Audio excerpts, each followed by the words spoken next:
سلام به شما. اگه به فکر بالا بردن امنیت خونه یا محل کارتون افتادین، حتما این سوال براتون پیش اومده. بالاخره درب ضد سرقت بخرم یا حفاظ آکاردئونی نصب کنم؟ هر دوتاشون کارشون محافظته، اما تفاوت‌های خیلی مهمی با هم دارن که انتخاب رو سخت میکنه. بیاین اول بریم سراغ حفاظ آکاردئونی. همه ما این حفاظهای فلزی رو دیدیم. بزرگترین مزیتشون اینه که به شما اجازه میدن در اصلی خونه رو باز بذارید. هوا در گردش باشه و خیالتون راحته که کسی نمیتونه یهویی وارد بشه. از نظر هزینه هم معمولاً از درب ضد سرقت ارزون‌تر هستند.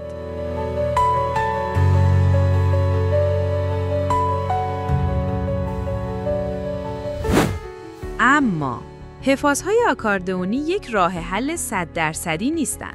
اول اینکه از نظر زیبایی شناسی شاید با دکوراسیون مدرن خونه شما هماهنگ نباشن.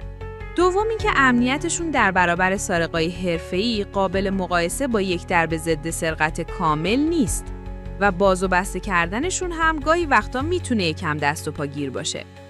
حالا برسیم به گزینه اصلی، درب ضد سرقت. ببینید، درب ضد سرقت فقط یک قفل محکم‌تر نیست. این درها یک سیستم امنیتی کامل هستند.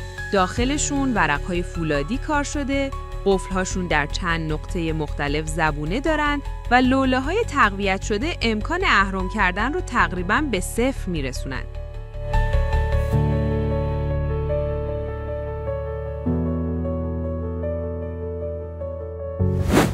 علاوه بر امنیت فوق‌العاده، این درها عایق خیلی خوبی برای صدا و حرارت هم هستن. یعنی هم خونه شما امن‌تر میشه، هم آرومتر و هم در مصرف انرژی صرفه‌جویی میکنید. و البته فراموش نکنیم که امروزه انقدر تنوع طرح و رنگ دارند که به راحتی میتونین مدلی رو پیدا کنین که دقیقاً با سلیقه و سبک خونه شما جور باشه.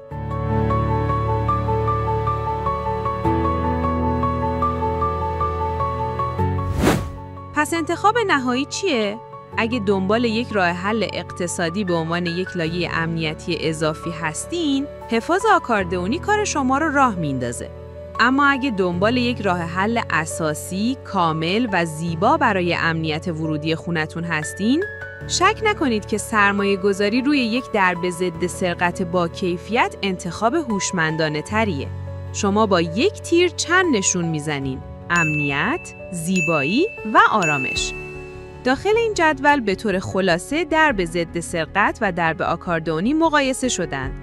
بررسی این جدول میتونه به شما دید خوبی برای انتخاب هوشمندانه تری بده.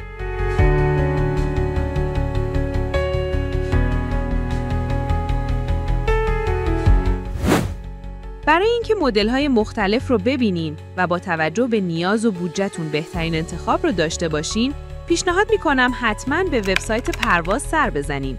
کارشناس‌های ما هم آماده‌اند تا به صورت آنلاین به شما مشاوره رایگان بدن.